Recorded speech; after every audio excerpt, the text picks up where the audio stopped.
Hello student, I welcome you all on quick echo. तो आज का सेशन हमारा होगा इंटरनेशनल ऑर्गेनाइजेशन और उनके रिपोर्ट्स पे, जो कि हमारे अक्सर एग्ज़ाम्स में पूछे जाने वाले ये बहुत इंपॉर्टेंट टॉपिक्स हैं, जिनके headquarter, dates, establishment, date of establishment अक्सर पूछे जाते हैं। तो ये मैंने इंटरनेशनल कॉन्फ्रेंसेस तो बहुत सारे हैं और वो बहुत सारे रिपोर्ट्स भी देते हैं, और उन हेडक्वार्टर और डेट ऑफ इस्टेब्लिशमेंट तो एक ही होगा, लेकिन जो रिपोर्ट्स हैं उनके बहुत सारे हैं। लेकिन मैंने यहाँ पे जो बहुत ही इंपॉर्टेंट रिपोर्ट्स हैं जो कि एग्ज़ाम से पूछे जाते हैं, मैंने उनको इंक्लूड किया है। और साथ ही साथ मैंने इसमें जो हमारे साउथ एशिया के कुछ ग्रुप्स हैं, जैसे G20, G77, तो इन सब के भी मैंने डेट ऑफ इस्टेब्लिशमेंट और हेडक्वार्टर्स एक साथ सबको मैंने यहाँ पे क्लब करके मैं आज डिस्कस करूँगी। तो चलिए स्टार्ट करते हैं। तो देखिए, मैंने बहुत एक लाइन से लिख दिया है कि जैसे कि अगर अंकटाड है तो उसका रिपोर्ट कौन सा वो पब्लिश करता है, जो कि बहुत इंपॉर्टेंट है। रिपोर्ट तो ये बहुत सारे पब्लिश करते हैं, लेकिन जो बहुत इंपॉर्टेंट है, जो कि इंडिया भी उसमें शामिल है उस रिपोर्ट में, तो उसको मैंने यहाँ पे लिखा हुआ है। और उनके हेडक्वार्टर, डेट ऑफ इस्टेब्लिशमेंट और उसमें मेंबर नेशंस कितने हैं वो भी यहाँ पर मैंने इंक्लूड किया है। तो चलिए स्टार्ट करते हैं। देखिए, अंकटाड, इसका फुल फॉर्म भी आपको यहाँ पर मिल जाएगा, यानी कि सारा कुछ आप एक वीडियो में इंपॉर्टेंट चीज़ें आप देख सकते हैं। तो अंकटाड है United nation conference on trade and development, इसका फुल फॉर्म। ये रिपोर्ट, जो इंपॉर्टेंट रिपोर्ट ये पब्लिश करता है, यह है वर्ल्ड इन्वेस्टमेंट रिपोर्ट, और इसका हेडक्वार्टर है जिनेवा में। और ये जो इस्टेब्लिश हुआ था, ये 1964 में इसका इस्टेब्लिशमेंट हुआ था, और इसके मेंबर नेशन 195 है। देखिए, इसके मेंबर नेशन सबके अलग अलग बदलते रहते हैं हमेशा, कभी ज़्यादा हो जाते हैं, कभी कम हो जाते हैं, यानी कि कुछ कंट्रियाँ ऐड हो जाती हैं उनके मेंबरशिप में। तो इसलिए ये मेंबर घटते बढ़ते रहते हैं। ऐसा नहीं कि एग्जैक्ट यही रहेगा, बट आप लोगों के एक समझ में आ जाए कि इतने मेंबर्स हैं। अभी रिसेंट में जितने मेंबर्स हैं मैंने इनको इंक्लूड किया है। नेक्स्ट है हमारा UNEP, इसका फुल फॉर्म होता है यूनाइटेड नेशन इन्वायरमेंटल प्रोग्राम। तो ये भी बहुत इंपॉर्टेंट है।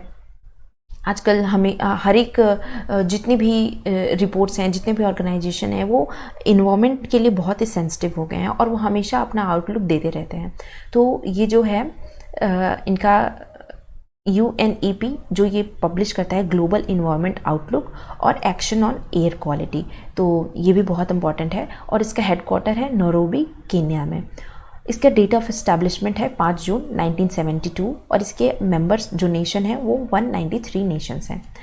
नेक्स्ट है हमारा यूनिसेफ, ये United nation children emergency fund, और ये बहुत सारे रिपोर्ट्स पब्लिश करता है। लेकिन इसके कुछ इंपॉर्टेंट रिपोर्ट्स, जैसे reports on regular resources, level and trends in child mortality reports, the state of the world children report, ये यूनिसेफ के कुछ इंपॉर्टेंट रिपोर्ट्स यहाँ पे हैं। और यूनिसेफ का हेडक्वार्टर है न्यूयॉर्क, और इसका इस्टेब्लिशमेंट ईयर है 1946, और इसके मेंबर नेशंस हैं 191।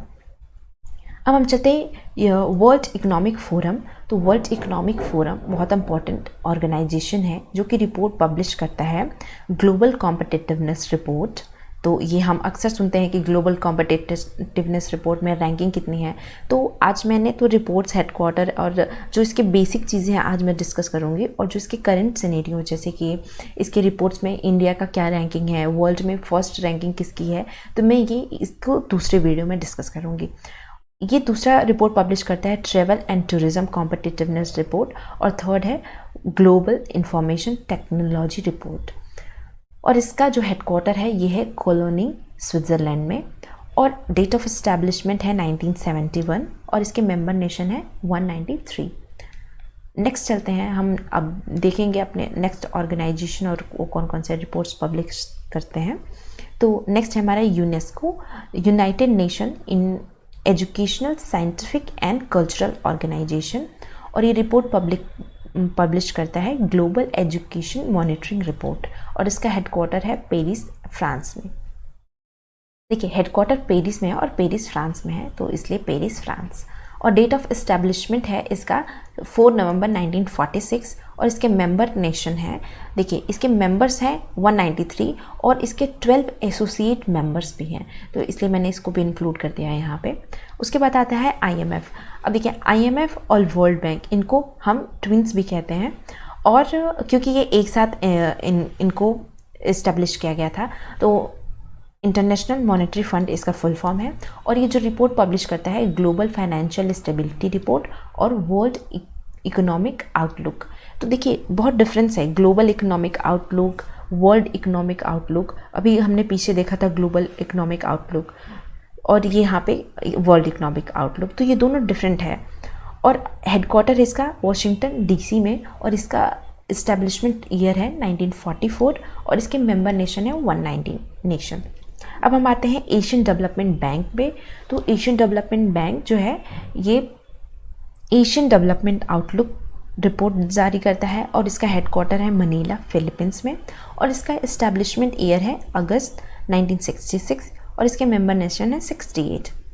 अब हम आते हैं IBRD, और जिसको अब हम वर्ल्ड बैंक के नाम से जानते हैं। और ये जो रिपोर्ट पब्लिश करता है, ये बहुत सारे रिपोर्ट्स पब्लिश करता है, लेकिन जो हमें इंपॉर्टेंट पढ़ने हैं वो हमें ज़्यादा फोकस करना चाहिए। तो ये है ईज़ ऑफ डूइंग बिजनेस, उसके बाद world development report, and next है ग्लोबल इकोनॉमिक प्रॉस्पेक्ट रिपोर्ट।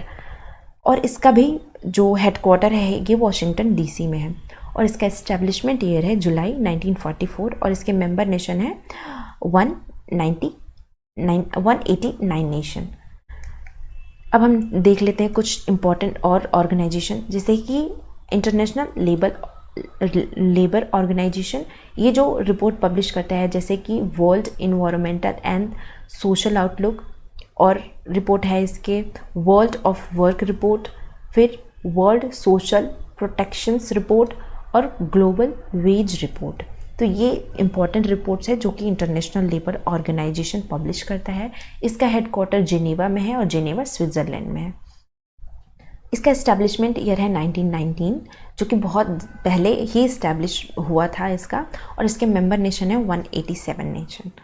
अब हम आते हैं वीपो पे, यानी कि वर्ल्ड इंटेलेक्चुअल प्रॉपर्टी ऑर्गेनाइजेशन।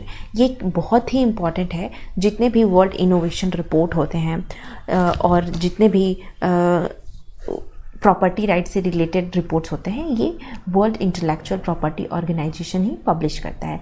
इसका भी हेडक्वार्टर जिनेवा में है और जिनेवा स्विट्ज़रलैंड में है। और डेट ऑफ इस्टेब्लिशमेंट इसका है 12 जुलाई 1967 और इसके मेंबर नेशन है 193 नेशन।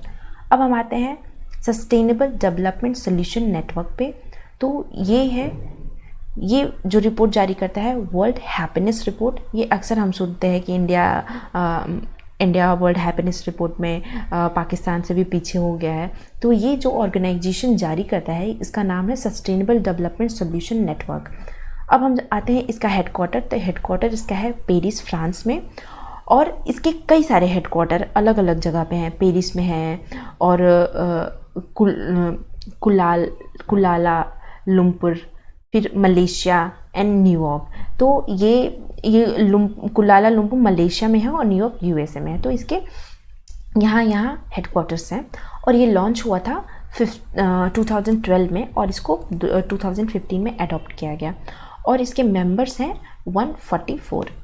तो ये जो हैं ये हमारे बहुत ही इम्पॉर्टेंट जो ऑर्गेनाइजेशन थे जिनके बारे में अभी मैंने डिस्कस किया, और उनके रिपोर्ट्स जो पब्लिश करते हैं। अब कुछ इंटरनेशनल ऑर्गेनाइजेशन और देख लेते हैं।